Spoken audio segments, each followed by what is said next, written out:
Basta usaping batas, hindi niya yan pinalalampas. Narito na ang ating kapuso sa batas, Attorney Gabby Concepcion. Attorney, good morning.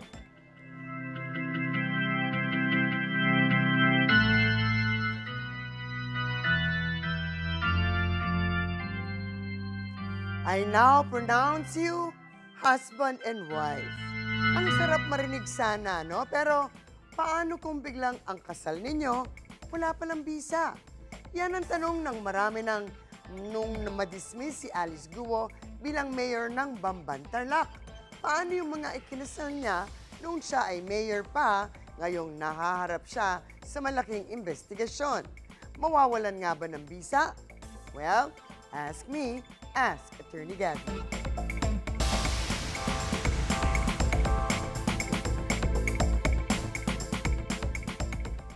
Attorney, sa madaling salita, kapag po ba na-dismiss ang mayor na nagkasal, mawawalan ng bisa ang kasal?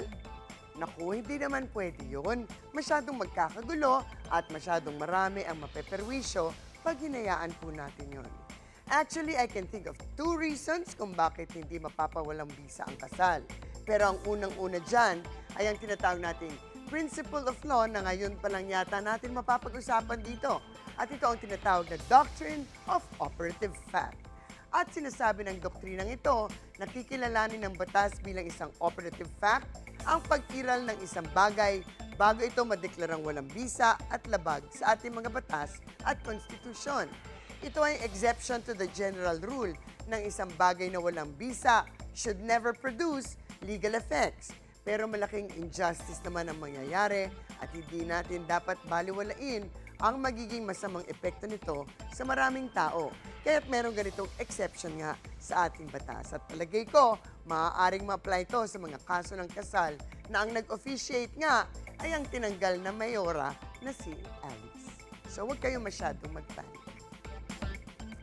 Attorney, kung sakali pong mawalang bisa nga ang kasal, ano po ang habol ng mga couple? Well, sa palagay ko nga, hindi mawawalang bisa ang mga kasal na to dahil meron pa tayong pangalawang dahilan sa ilalim na batas kung bakit valid and subsisting ang mga kasal na sinolemnize ni ex-Mayor Guo. Aside from the doctrine of operative fact, kailangan din natin tingnan ang Article 35, Paragraph 2 ng Family Code in relation to Section 7.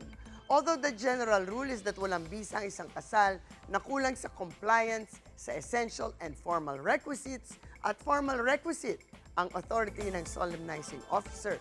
Pero ayon sa Article 35, Paragraph 2, hindi ito applicable kung kahit na isa sa dalawang partido ay naniniwala in good faith na ang taong nagkasal sa kanila ay authorized to perform marriages.